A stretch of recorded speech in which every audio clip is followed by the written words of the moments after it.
தனது 116வது வயதிலும் யாருடைய உதவியும் இன்றி 3550 படிக்கட்டுகளை ஏறி திருப்பதி சென்றுள்ளார். யார் இந்த பெண்மணி?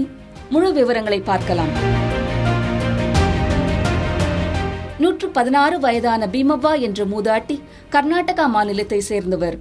திருப்பதியின் மிகவும் சவாலான அலிபிரி நடைபாதையில் உள்ள 3550 படிகளை யாருடைய உதவியும் இன்றி ஏறி அனைவரையும் வியப்பில் ஆழ்த்தியுள்ளார். வயது முதிர்ச்சி, உடல் தளர்ச்சி என பல சவால்களும் இருந்த போதிலும் கையில் ஒரு கைத்தடியை மட்டும் ஊன்றுகோலாக வைத்துக்கொண்டு கடினமான படிகளை ஏறியுள்ளார். கோவிந்தா கோவிந்தா என்று இறைவனின் நாமத்தை உச்சரித்தபடி ஒவ்வொரு படியையும் கடந்து வெற்றிகரமாக திருமலையை அடைந்தார்.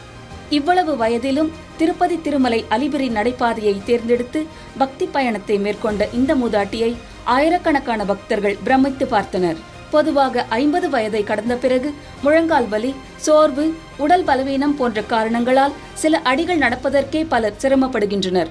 ஆனால் 116 வயதிலும் பீமவ்வா ஆயிரக்கணக்கான படிகளை ஏறியது அனைவரையும் வியப்பில் ஆழ்த்தியுள்ளது.